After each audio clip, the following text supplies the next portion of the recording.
আসসালামু আলাইকুম ওয়া রাহমাতুল্লাহি ওয়া বারাকাতুহু। আমি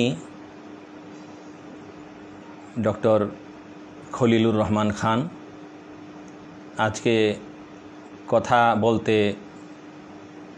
বাধ্য হয়েছি একটা বিষয় নিয়ে। যদিও আমি ফেসবুক লাইভে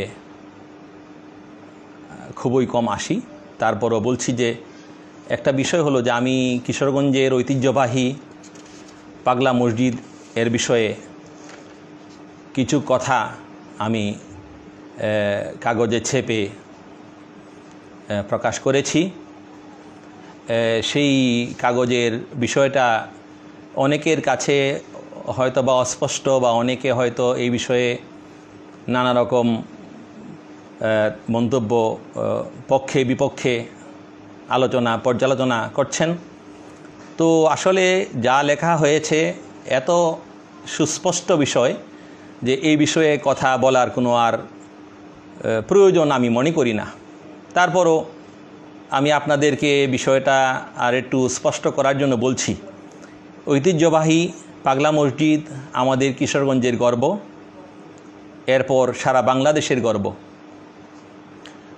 ঐতিহ্যবাহী পাগলা মসজিদের পাশাপাশি আমাদের কিশোরগঞ্জের আদি হয়বতনগর, দেওয়ানবাড়ি কেন্দ্র করে অনেকগুলো প্রতিষ্ঠান রয়েছে।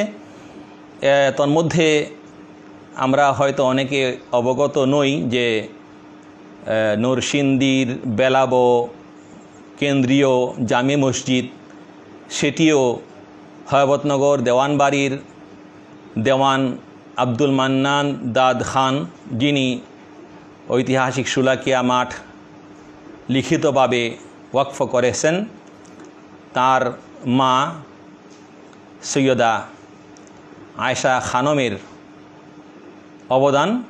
সৈয়দা আয়েশা খানম,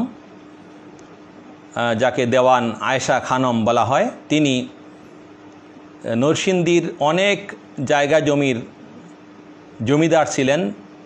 সেই হিসেবে তিনি তখনই 7 গম্বুজ বিশিষ্ট অত্র জৈনশাহী পরগনার সর্ববৃহৎ মসজিদ বেলাবো কেন্দ্রীয় মসজিদ প্রতিষ্ঠা করেছিলেন। আমি বেলাবো কেন্দ্রীয় জামে মসজিদে দীর্ঘদিন যাবৎ খতিবের দায়িত্ব পালন করে আসছি।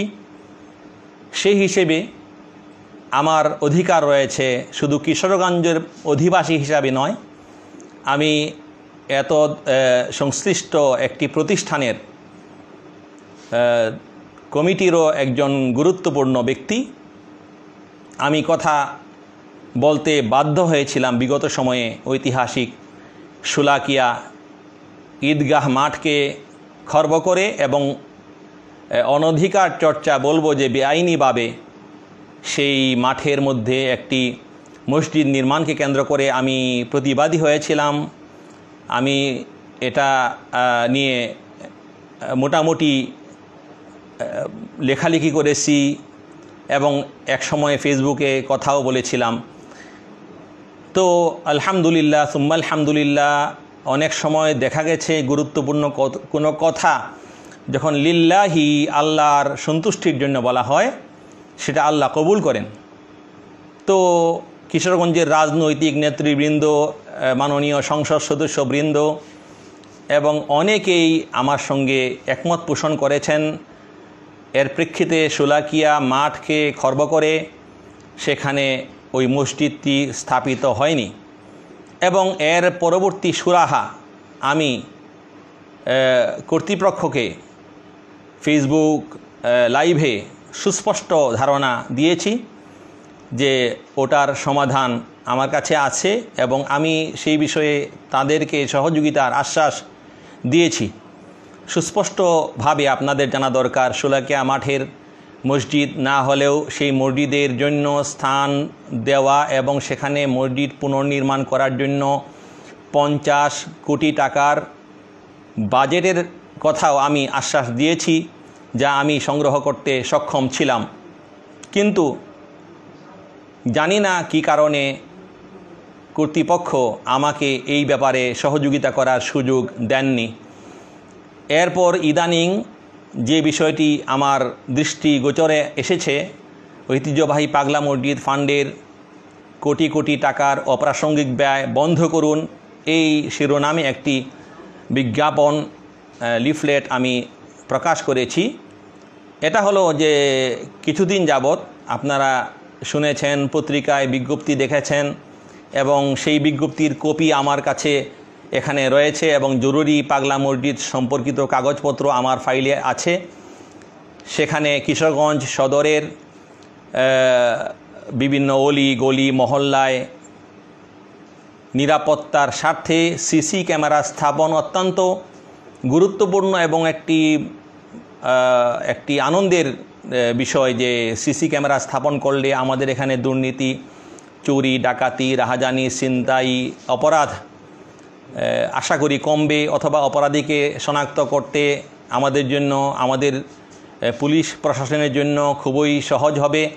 সব কিছুই ভালো, কিন্তু এর মূল বিষয়টি, যে বিষয়টি আমি ভালো মনে করি না, সেটি হলো যে এর ফান্ড অর্থায়নে রয়েছে ঐতিহ্যবাহী পাগলা মসজিদ ফান্ড। ঐতিহ্যবাহী পাগলা মসজিদ ফান্ডের টাকায় ইতোমধ্যে বা ইতোপূর্বে বেশ অনেকবার নুরসুন্দা নদী উন্নয়নে বাজেট বরাদ্দ করে এবং সেই বাজেটে টাকা খরচও করা হয়েছে। এরপরে এই টাকা মেডিকেলের জন্যে খরচ করা হয়েছে। আমি এর বেশি আর বলতে চাচ্ছি না। আরও অনেক কিছু আমার জানা রয়েছে, আমার এই ফাইলে সেই সমস্ত ডকুমেন্ট আমার কাছে বিদ্যমান আছে। আমি শুধু আজকে বলতে চাই এই বিষয়টি যে ঐতিহ্যবাহী পাগলা মসজিদে লোকজন টাকা পয়সা দান করেন মূলত এর প্রতি মানুষের অগাধ শ্রদ্ধা, ভালোবাসা, ভক্তি এবং তাদের একটি ধারণা, বিশ্বাস এবং বাস্তবতাও তাই যে আল্লাহ তাআলার এই বিশেষ মসজিদ, এখানে যারা যে কিছু দান করেন বা এখানে যারা যারা তাদের মানত করেন এবং মানত অগ্রিম বা পরবর্তীতে তারা আদায় করেন, সেই মানতের প্রেক্ষিতে তাদের আশা পূর্ণ হয়ে থাকে বা পূর্ণ হয়। তো আমরা জানি যে বিগত সময়ে এখানে অনেক টাকা এসেছে। বিগত সর্বশেষ যখন সিন্ধুক খোলা হয়েছে 2.25 কোটি টাকার বেশি সিন্ধুকে পাওয়া গেছে এবং এটা আমাদের জন্য আশাব্যঞ্জক এবং আমরা পাগলা মসজিদকে ভালোবাসি, পাগলা মসজিদকে নিয়ে চিন্তা করি এবং পাগলা মসজিদকে চিন্তা করা আমার দায়িত্ব, কর্তব্যের অন্তর্ভুক্ত। আমি এই শহরের অধিবাসী, আমি পাগলা মসজিদের সংশ্লিষ্ট ব্যক্তি। আমি মনে করি আমি শোলাকিয়া মাঠের সংশ্লিষ্ট ব্যক্তি। আমি দেওয়ান বাড়ির দেওয়ান আয়েশা খানমের প্রতিষ্ঠিত, আজকে থেকে বয়স প্রায় 400 বছরের পুরনো, পাগলা মসজিদের চেয়েও আরও পুরনো এক মসজিদের খতিব এবং সেখানে আমি অনেক সম্মানের সঙ্গে আমি সেই দায়িত্ব পালন করার সুযোগ আল্লাহ আমাকে করে দিয়েছেন। তো আমি যে কথাগুলি বলছি আপনারা অবশ্যই এটা গুরুত্ব সহকারে শুনবেন। আমি আজকে যথেষ্ট ক্লান্ত পরিশ্রান্ত। আমি দুপুর থেকে প্রোগ্রাম ছিল, আসরের পরেও প্রোগ্রাম ছিল, মাগরিবের পর আমার প্রোগ্রাম ছিল বিশ্ব রোডের পাশে, সেখানে একটি আলোচনা সভা এবং জনসভার মতোই ছিল এবং সেটি সেরে আমি এখন এসেছি। ইতিমধ্যে আমার প্রশাসনিক কিছু আলোচনা হওয়ার কথা ছিল এবং সেটা আগামীকাল সম্ভবত আমরা করতে পারবো। তো এখানে আমি কিছু কথা বলবো যে আমার এই লিফলেটে যে সমস্ত কথা লেখা রয়েছে, আমি লিফলেটটা একবার পড়ছি, পড়ার পর এই সম্পর্কে দুটো কথা বলেই আমার আজকের আলোচনা শেষ করব। কিশোরগঞ্জ শহরের অলিগলি মহল্লায় সিসি ক্যামেরা স্থাপন ও নানান অসঙ্গতিপূর্ণ কাজে পাগলা মসজিদ ফান্ডের টাকা ব্যয় করা ইসলামী শরিয়াহ, ওয়াকফ এস্টেটস ও রাষ্ট্রীয় আইন পরিপন্থী গর্হিত কাজ। পাগলা মসজিদ ফান্ডের টাকা কিশোরগঞ্জ জেলার অবহেলিত মসজিদসমূহের উন্নয়নে ব্যয় না করে বিভিন্ন সময়ে নরসুন্দা নদী পরিষ্কার সহ নানান অসঙ্গতিপূর্ণ খাতে ব্যয় করা হচ্ছে। পাশাপাশি জেলা শহরে সিসি ক্যামেরা স্থাপনে পাগলা মসজিদের বিপুল পরিমাণ টাকা বরাদ্দ দেওয়া পাগলা মসজিদ ফান্ড অথবা এর ইন্টারেস্টের শরীয়তসম্মত ব্যয় নয়। আলেম ওলামা ও মুফতিগণের মতামত না নিয়ে পাগলা মসজিদ কর্তৃপক্ষের এহেন অসঙ্গত সিদ্ধান্তের প্রেক্ষিতে বিগত 18/8/2020 ইসাই তারিখে সিসি ক্যামেরা সরবরাহ ও স্থাপনের দরপত্র আহ্বান ও 7/9/2020 ইসাই তারিখের ঠিকাদার নিয়োগ প্রক্রিয়া স্থগিত করে পরবর্তী কার্যক্রম থেকে ফিরে আসার আহ্বান জানাই। পাগলা মসজিদ কর্তৃপক্ষের স্বেচ্ছাচারী সিদ্ধান্তের কারণে পাগলা মসজিদে জনগণের দেওয়া অর্থের অপব্যবহার হলে জনগণ পাগলা মসজিদে দান করার আগ্রহ ও আস্থা হারাবে। দয়া করে জনগণকে পাগলা মসজিদে দানের প্রতি অনাগ্রহী করে তুলবেন না। পরিশেষে ঐতিহ্যবাহী পাগলা মসজিদ পরিচালনা কমিটির সভাপতি ও সম্পাদককে বিগত সময়ে বিভিন্ন অবান্তর, অসঙ্গত ও অপ্রাসঙ্গিক খাতে ব্যয়কৃত অর্থের পুনরুদ্ধার নিশ্চিত করে ভবিষ্যতে জেনে শুনে বুঝে কাজ করার অনুরোধ করছি।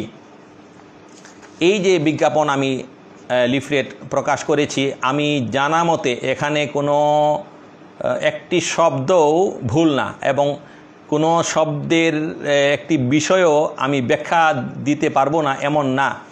এমনকি আপনারা এখানকার যে শব্দগুলি ব্যবহার করা হয়েছে অসঙ্গতিপূর্ণ, বাংলা একাডেমির অভিধান খুঁজে দেখেন আমি কি অর্থ এখানে প্রকাশ করতে চেয়েছি। আপনারা দেখবেন এখানে অবহেলিত এর দ্বারা আমি কি অর্থ বোঝাতে চেয়েছি। এখানে আপনারা দেখবেন আমি একটি শব্দ লিখেছি যে অসঙ্গত বলতে যে অর্থ বোঝানো দরকার আমি শব্দটি সেখানেই ব্যবহার করেছি।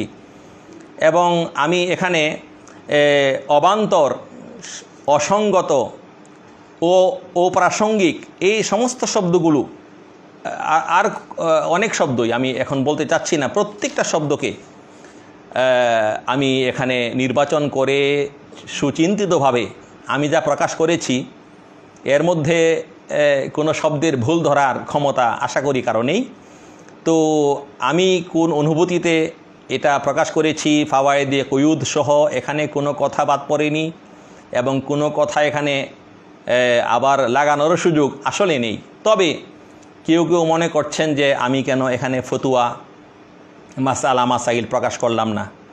যেখানে তলব নেই, যেখানে অন্বেষা নেই, অন্বেষণের যেখানে আগ্রহ নেই, সেখানে এটা করা একটা উলুবনে মুক্তা ছড়ানোর মতো একটা বিষয় আমি জানি।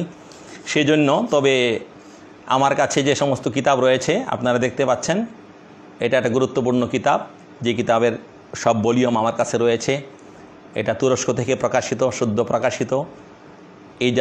এই সব বিষয়ের একদম লেটেস্ট কিতাব রয়েছে আমার কাছে। রয়েছে তফসিরুল কুরআনিল আযীম, অর্থাৎ এটা হলো যাকে বলা হয়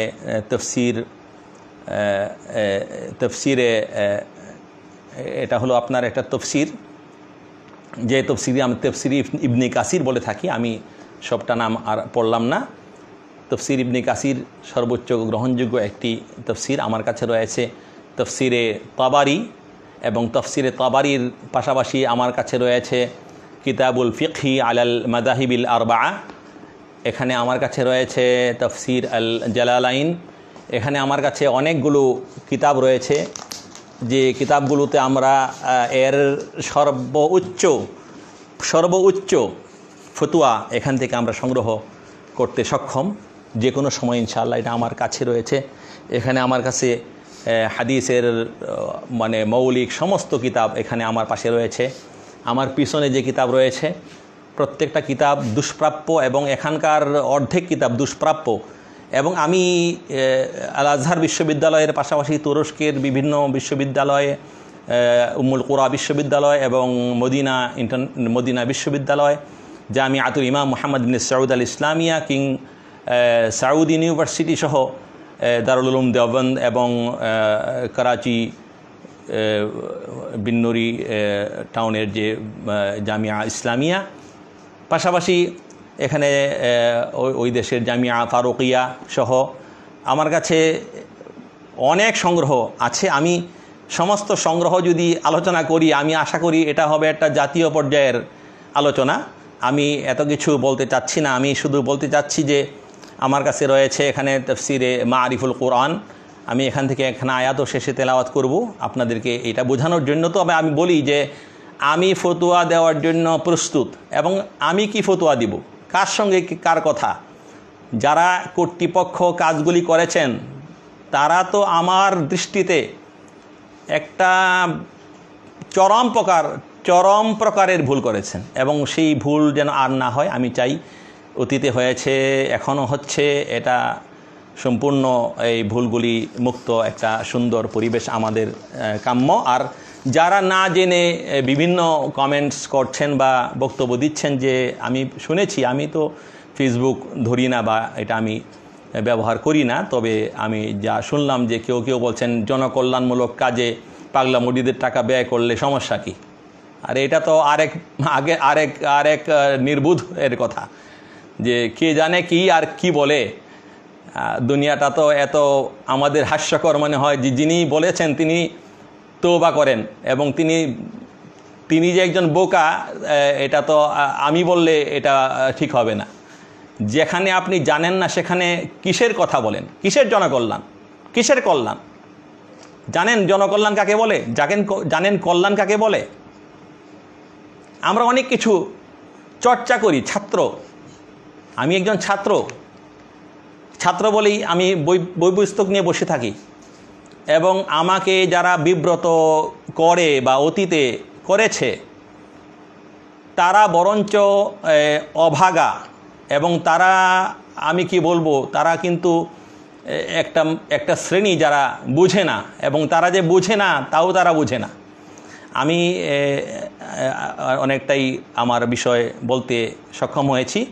আমি পাগলা মসজিদের বিষয়টা একটু এখানে সর্বশেষ বলছি, যে পাগলা মসজিদের টাকা যা আমাদের পাগলা মসজিদের সিন্ধুকে আসে, যাবতীয় দানের টাকা, সেই টাকাগুলো মূলত পাগলা মসজিদের কাজেই খরচ করার জন্য দেওয়া হয়ে থাকে। দাতা যে উদ্দেশ্যে মসজিদে দান করেন, দাতার নিয়ত এবং উদ্দেশ্যের স্থলেই সেই টাকা ব্যবহৃত হওয়া শরীয়তের বিধান। এর পাশাপাশি বলছি যে দাতা যে উদ্দেশ্যে দান করেছেন, যদি ওই প্রতিষ্ঠানের পাগলা মসজিদের সেই এত পরিমাণ টাকার প্রয়োজন না থাকে, সেই মূল টাকাগুলো অন্যান্য মসজিদের উন্নয়ন, সংস্কার এবং নির্মাণের জন্যে দিয়ে দিতে হবে, এবং এটাকে কাজে লাগাতে হবে। টাকা করে রাখা তো কোনো কল্যাণ নয়, এটা কোনো উন্নয়ন নয়। টাকাকে ব্যবহার করতে হবে, কিন্তু মসজিদের টাকার অপব্যবহার করা যাবে না। তো সেই টাকাটা কোথায় ব্যবহার করবে, এটা আপনারা খোঁজখবর নিয়ে দেখেন। আমার কাছে ফতোয়ায়ে দারুল উলুম দেওবন্দ আমার কাছে রয়েছে, আমার সামনে রয়েছে, এবং ফতোয়ায়ে আলমগিরি আমার কাছে আছে, এবং আহসানুল ফাতাওয়া আমার কাছে আছে। আমি সমস্ত ফতোয়ার কিতাবের ভিত্তিতেই কথা বলছি। ফতোয়ায়ে মাহমুদিয়া আমার কাছে আছে। আমি কয়টার নাম বলবো, আপনারা সেগুলো ঘেটে দেখেন যে একটি মসজিদের টাকা যখন উদ্ধৃত হয় এবং সেই টাকা যখন মসজিদের প্রয়োজন পড়ে না, সেই টাকাকে যদি আমরা অন্য মসজিদে দিতে হয়, সর্বপ্রথম নিকটের মসজিদে দিতে হবে, নিকটতম কাছের মসজিদে। প্রথম একদম নিকটের মসজিদে, তারপর দ্বিতীয় স্টেপে একটু দূরে, তারপরে একটু দূরে, এভাবে দিতে দিতে আমি মনে করি পাগলা মসজিদের টাকা এইভাবে অতীতে দেওয়া হয়নি। এবং এটা আমি অত্যন্ত ক্ষোভের সঙ্গে প্রকাশ করছি যে এখানে যারা সভাপতি ছিলেন, এখানে যারা বিভিন্ন পদে ছিলেন, তারা ওই পাগলা মসজিদের টাকা অন্যায়ভাবে, শরীয়ত বিরোধী ভাবে তারা শরীয়তের আইনকে ওভারটেক করে টাকা নিয়ে গেছেন বহু দূরে, টাকা নিয়ে গেছেন 1000 মাইল দূরে, 500 মাইল দূরে। আপনারা টাকাগুলি এত দূরে যারা নিয়েছেন, অতীতের কর্তৃপক্ষকে বলছি, ওরা তো আমার কথা শুনবে না। কেন নিয়ে গেল? আমি চাই যে সেই টাকাগুলি তারা ভুল নিয়েছে, এবং সেই ভুলের জন্য কোনো বিধান আমি বলতে পারবো না। তবে এতটুকু বলছি, যা ভুল হয়েছে একজন এত উপরের ব্যক্তি, যাকে আমরা মনে করি জেলার প্রধান ব্যক্তি, তিনি এই ভুল করবেন। যদি তিনি এই ভুল করেন, তো ভুল কে করবে না জানা দরকার। বিসিএসে যারা পাশ করে এত উপরের পদে গিয়ে উপনীত হন, তাদের কিছু চিন্তার মধ্যে কিছু ধীরস্থিরতা থাকা দরকার। বাকিটুকু আমি জানি কিন্তু বলবো না। আর দ্বিতীয়ত হলো, টাকা যদি মূল টাকা না হয়ে উদ্ধৃত টাকা হয়, অর্থাৎ টাকা যদি সেটা সুদের টাকা হয়, অর্থাৎ ব্যাংক থেকে প্রাপ্ত মুনাফার টাকা হয়, সেই মুনাফা বলবো না, এটা ইন্টারেস্টের টাকা হয়, সেই ইন্টারেস্টের টাকার বিষয়ে শরীয়তের বিধান কি আপনারা দেখবেন। আমি বলছি যে সেই টাকাগুলো সুনির্দিষ্ট খাতে ব্যবহার করতে হবে। ইয়তীম, অসহায়, যারা একদম নিঃস্ব এবং যারা খেতে পায় না, যারা কোরআন শিখছেন, যারা বিভিন্ন জায়গায় এতিমখানায় বসবাস করছেন, তাদের জন্য এই টাকাগুলি ব্যয় করার বিধান রয়েছে। তবে আমাদের সমাজে প্রসিদ্ধ রয়েছে টয়লেট, বাথরুম, পায়খানার জন্য টাকা ব্যবহার করা। এটা একটা মশহুর একটা বলবো যে এটা একটা প্রসিদ্ধ ভুল বিষয়, যেই বিষয়টা প্রথম পর্বেই প্রথমেই এটা আমরা বলতে চাই না। যা হোক, সেটারও ব্যাখ্যা রয়েছে, আমি আর কথা এখানে লম্বা করছি না। আমি শুধুমাত্র বলতে চাচ্ছি যে আসলে বোঝার চেষ্টা করেন, এখানে অনেক বিষয় আছে। পাগলা মসজিদে অতীতে ভুলভ্রান্তি হয়েছে এবং সেই ভুলভ্রান্তিগুলি আমি আগে ধরিয়ে দিয়েছি। একটা নজির আমি দেব। অনেকে মনে করতে পারছেন যে পাগলা মসজিদে হয়তো আমি এই প্রথম কথা বলি না। আমি আজকে থেকে 20 বছর আগেও কথা বলেছি, 15 বছর আগেও কথা বলেছি। এখানে আমাদের কথা হলো যে পাগলা মসজিদ ফান্ডের টাকা এই সুদ ভিত্তিক ব্যাংকে কেন রাখা হবে? এটা কি বাধ্যতামূলক? ইসলামী শরিয়া নির্ভর কোনো ব্যাংক, অনেক ব্যাংক রয়েছে, সেখানে রাখা হবে যেন এটার লভ্যাংশটি শরীয়ত সম্মতভাবে মুফতিদের ফতোয়ার ভিত্তিতে আমরা গ্রহণ করতে পারি। তো টোটাল টাকায় আমরা মূল খাতে খরচ করার সুযোগ পেতাম। আর যদি এটা আমরা অন্য ব্যাংকে রাখি, সেখানে আমি বিধান এতটুকু বলেছি। আমি জানি না এখন যে কথা বলছি হয়তো কোনো পয়েন্ট আমার বাদও পড়তে পারে, তবে আমি ফেসবুকে কথা বলার জন্য আগ্রহী না এবং আমার মন চায় না যে আমি কথা বলি। কিন্তু আজকে কথা বলছি এই জন্য যে কতিপয় লোক হয়তো বিষয়টি বুঝতে একটু কষ্ট হচ্ছে, তাদের মানসিক অবস্থা আমার জানা নেই। তবে এখানে বলি যে একটা বিষয় আপনারা দেখবেন, এখানে আমার লেখা আছে যে সিসি ক্যামেরা স্থাপনের বিষয়টি, চোর বা অপরাধীকে শনাক্ত করার জন্য, অপরাধীকে শনাক্ত করার জন্য সিসি ক্যামেরা রাজস্ব খাত থেকে হতে পারে, পৌরসভার ফান্ড থেকে হতে পারে, এটা নির্দিষ্ট কোনো প্রশাসন, আমি বলে ফেলেছি, হয়তো আপনারা বুঝতে পেরেছেন, তাদের দায়িত্ব হতে পারে। যে কোনো প্রশাসন হোক, এটা সুনির্দিষ্ট একটা বিষয় হতে পারে। এখানে অনেকগুলো আমাদের নিরাপত্তা রক্ষী বাহিনী রয়েছেন আমাদের বাংলাদেশে, তাদের যে কোনো একটি সংস্থার পক্ষ থেকে এটা হতে পারে। আর পাগলা মসজিদের কর্তৃপক্ষের স্বেচ্ছাচারী সিদ্ধান্তের কারণে যদি এমনটা হয়, বারবার এমন ঘটে, তো মানুষের আস্থা হারাবে এবং মানুষ দানের প্রতি অনাগ্রহী হয়ে যাবে, এটাও বাস্তব কথা। এবং ঐতিহ্যবাহী পাগলা মসজিদ পরিচালনা কমিটির সভাপতি এবং সম্পাদক, তাদেরকে সবাই চেনে, আমি তাদেরকে এখানে উল্লেখ করতে চাই না, কারণ আমি চাই না কেউ আমার দ্বারা একটু কষ্ট পান, আমি কাউকে কষ্ট দিতে চাই না। আমি বলছি শুধু যে বিগত সময়ে অবান্তর, অসঙ্গত, অপ্রাসঙ্গিক প্রত্যেকটা কথা 100% সঠিক। এবং আপনারা অভিধান খুলে দেখেন, অভিধানে কথা বলি, আমি কথার অর্থ জানি, আমি এর ভাবার্থ জানি এবং আমি বুঝি বলেই কথা বলি। এবং এই ব্যয়কৃত অর্থ যা ব্যয় হয়েছে, অতীতে ব্যয় হয়েছে, এগুলি পুনরুদ্ধার করতে হবে। এটা শরীয়তের বিধান, এটা তসরুপ, এটা এক প্রকার না বুঝা আত্মসাৎ। এবং না বুঝেও যদি কেউ অপরাধ করে, সেই অপরাধটুকু একটা বিচারের সম্মুখীন হওয়া উচিত। এই জন্য ভবিষ্যতে জেনে বুঝে কাজ করবেন। আর ওই অতীতে হারিয়ে যাওয়া নদীর টাকাগুলো ফিরিয়ে এনে পাগলা মসজিদে আপনারা যদি দিতে পারেন, আল্লাহ মাফ করবেন, আমরাও আপনাদেরকে মাফ করব। আর আমি সমস্ত পাগলা মসজিদের দাতাদের পক্ষ হয়ে কথা বলছি, আমি নিজের পক্ষ থেকে কথা বলছি না। আমি তাদের একটি পক্ষ মনে করি, আমি তাদের পক্ষ থেকে বলছি, পাগলা মসজিদের এই ভুল সিদ্ধান্তসমূহের কারণে যে সমস্ত টাকা হারিয়ে গিয়েছে, সেই টাকাগুলি রিটার্নেবল। এবং সেটা যদি আপনারা রিটার্ন না করেন, কাল হাসরে অবশ্যই অবশ্যই অবশ্যই আপনারা ধৃত হবেন আল্লাহর কাছে, আপনারা পার পাওয়ার সুযোগ আমি ফতুয়া মতো বলি নেই।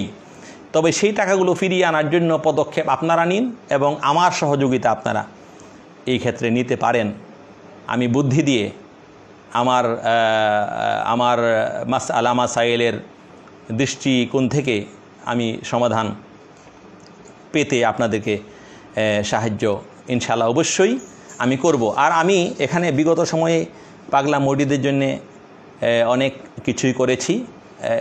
এর মধ্যে শুধু একটা বলছি যে আমি এখানে একটা সূরার আয়াত পড়ব, বিসমিল্লাহির রহমানির রহিম, মা কানা লিল মুশরিকিনা আন ইয়ামুরু মাসাজিদাল্লাহি শাহিদিনা আলা আনফুসিহিম বিল কুফরি উলাইকা হাবিতাত আমালুহুম ওয়া ফিন নারি হুম খালিদুন। এর পরবর্তী আয়াতে রয়েছে ইন্নামা ইয়ামুরু মাসাজিদাল্লাহি মান আমানা বিল্লাহি ওয়াল ইয়াউমিল আখিরি ওয়া আকামাস সালাতা ওয়া আতাজ যাকাতা ওয়া লাম ইয়াখশা ইল্লাল্লাহ ফাআসা উলাইকা আন ইয়াকুনু মিনাল মুহতাদিন। আমি এই দুই আয়াতের ভাবার্থ একটু বলার চেষ্টা করব, তাফসিরে যাব না। তাফসির করতে গেলে এই আয়াতের তাফসির করতে 1 ঘন্টা সময় আমার প্রয়োজন। মুশরিকদের জন্য মসজিদ স্থাপন করা, মসজিদ উন্নয়ন করা ইত্যাদির কোনো অধিকার নেই, যারা নাকি নিজেদেরকে মনে মনে প্রকাশ্যে দুইভাবেই যে কোনো একভাবে আল্লাহকে অবিশ্বাসী মনে করে এবং তাদের সমস্ত কাজ যাই করুক না কেন ধ্বংস হয়ে যাবে এবং তারা চিরকাল জাহান্নামী। কেবলমাত্র মসজিদ তৈরি করবে, মসজিদের উন্নয়নমূলক কাজ করবে, মসজিদ সংস্কার করবে, মসজিদের খেদমত করবে ওই ব্যক্তি যে ব্যক্তি আল্লাহর ওপর বিশ্বাস করে, আখেরাতের উপর বিশ্বাস করে, নামাজ অবশ্যই প্রতি ওয়াক্ত অর্থাৎ নামাজ কায়েম করবে, এই ফাঁকে ফাঁকে নামাজ, ওদের এই কাজটা করার অধিকার আল্লাহ দেননি। এবং সে অবশ্যই তার পরিপূর্ণ যাকাত আদায় করবে এবং লোকটি আল্লাহ ছাড়া আর কাউকে ভয় করবে না। ফাআসা উলাইকা আন ইয়াকুনু মিনাল মুহতাদিন, এই বিষয়টি আশা করা যায় এবং এটা আমাদের আল্লাহ তাআলা আশান্বিত করেছেন যে তারাই হয়তোবা মুহতাদিন, হেদায়েত প্রাপ্ত। বিগত এক জেলা প্রশাসক সাহেব যিনি পাগলা মসজিদের সভাপতি ছিলেন, তিনি আমি সুস্পষ্ট করে বলছি যে একজন মুসলিম ব্যক্তিকে পাগলা মসজিদের সদস্য করেছিলেন।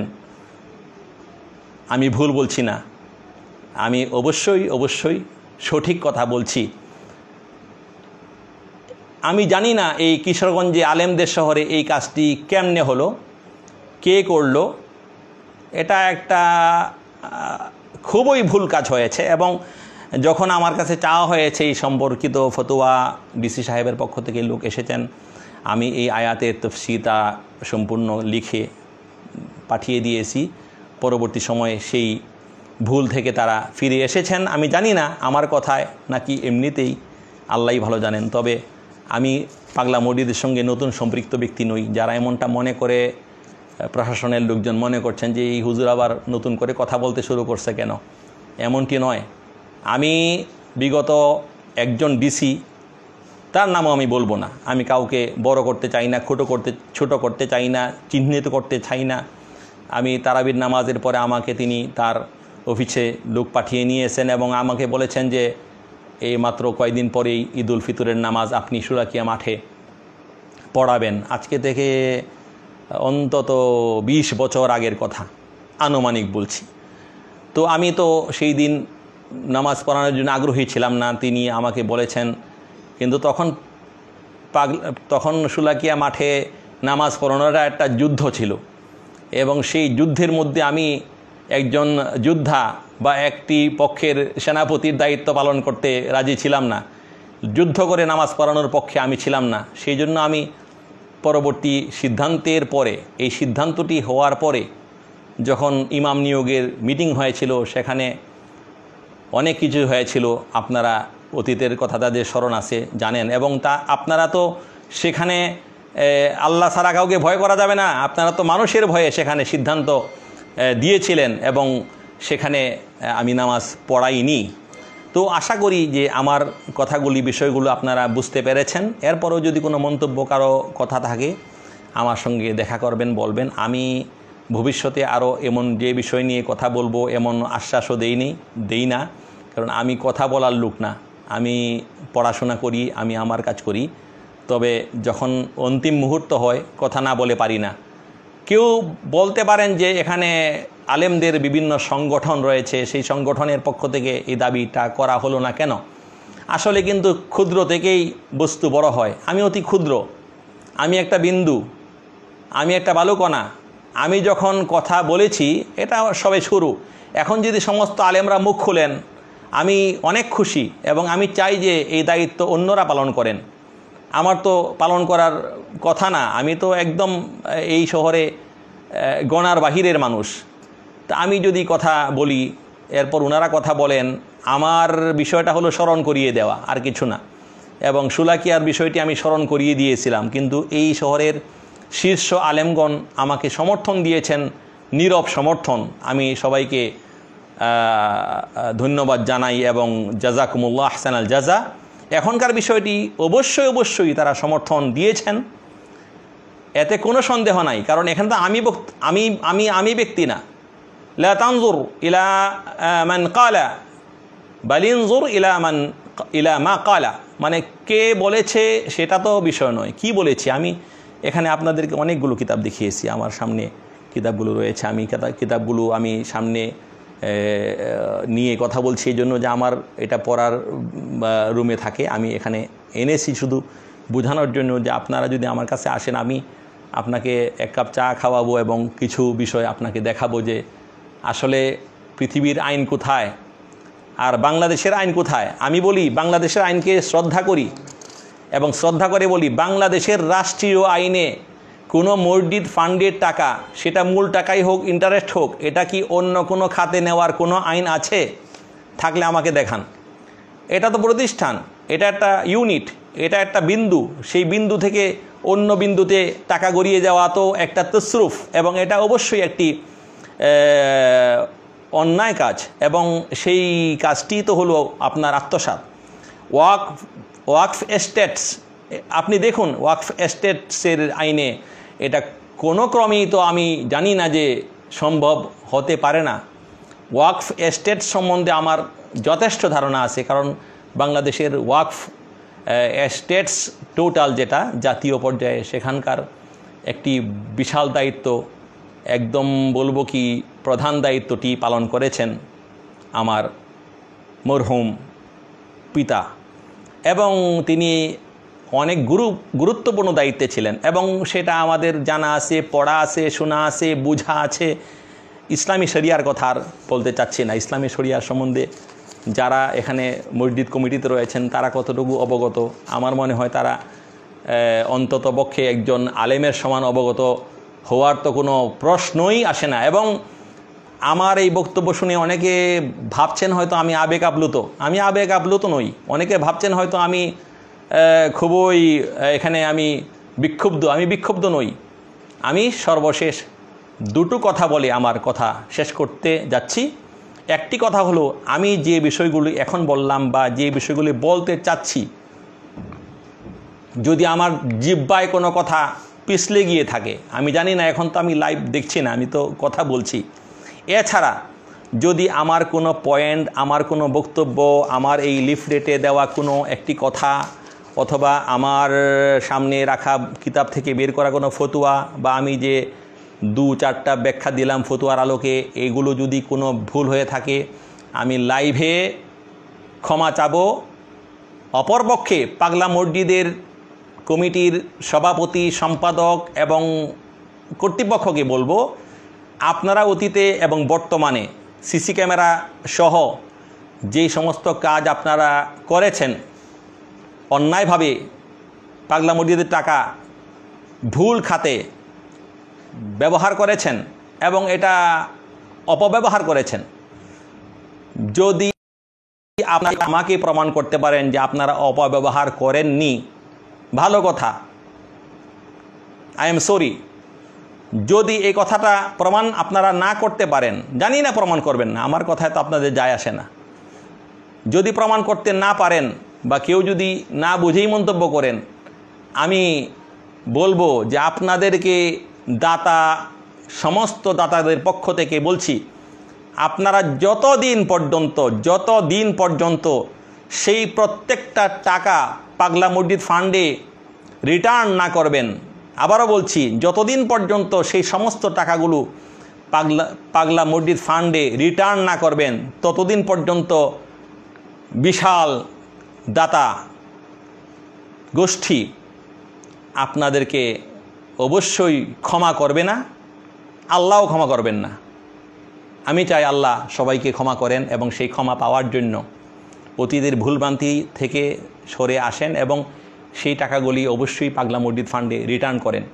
এবং সেই পাগলা মসজিদে রিটার্ন করেছেন এটা প্রকাশ্যে আপনারা লাইভে বলেন যে আমরা নদীতে খরচ করেছি, ভুল করেছি, আমরা মেডিকেলে খরচ করেছি, ভুল করেছি, আমরা বিভিন্ন খাতে খরচ করেছি, ভুল করেছি, আমরা সেই টাকাগুলি রিটার্ন এনে দেব। রিটার্ন আনার জন্য আমি ভালো ভালো ভালো বুদ্ধি দিতে পারি এবং সেই বুদ্ধি আপনাদের মাথায় হয়তো নেই। আমি পারবো, আমার সাহস আছে। আমি অসহায়, কিন্তু আমার সাহস আছে। আমি অসহায় ব্যক্তির সাহস থাকে। এই জন্য যে আমি তো আল্লাহ ভরসা। তো আমি আপনাদেরকে সব শেষে সবিনয়ে বলছি, আমার কথায় যদি কেউ কোনো কষ্ট পান আমাকে অবশ্যই মাফ করে দিবেন। কারণ আমি বলেছিলাম যে মানুষ বেশি দিন বেঁচে থাকে না, আমিও বেঁচে থাকবো না। এবং এখানে আমার যদি কোনো কথা ভুল থাকে আমাকে আপনারা ফোন করে বলবেন, আমি বলবো আমার কথা ভুল কেন, এবং যদি ভুল হয় আমি নিজে শুধরে নেব। তবে একটাই পথ, আপনারা এই টাকার মিসইউজ আর করবেন না, টাকার মিসইউজ করবেন না, টাকা রিটার্ন করুন এবং সেই টাকা প্রথম নিকটের মসজিদ, এরপরের ধাপ এভাবে দিন। এবং সেই টাকাগুলি এভাবে দিলে যে সভাপতি সাহেবগণ টাকা নিয়ে গেছেন বহুদূরের ডিস্ট্রিক্টে, আমি মনে করি যে 100 বছর পরেও ওইখানে পাগলা মসজিদের টাকা পৌঁছার কথা না।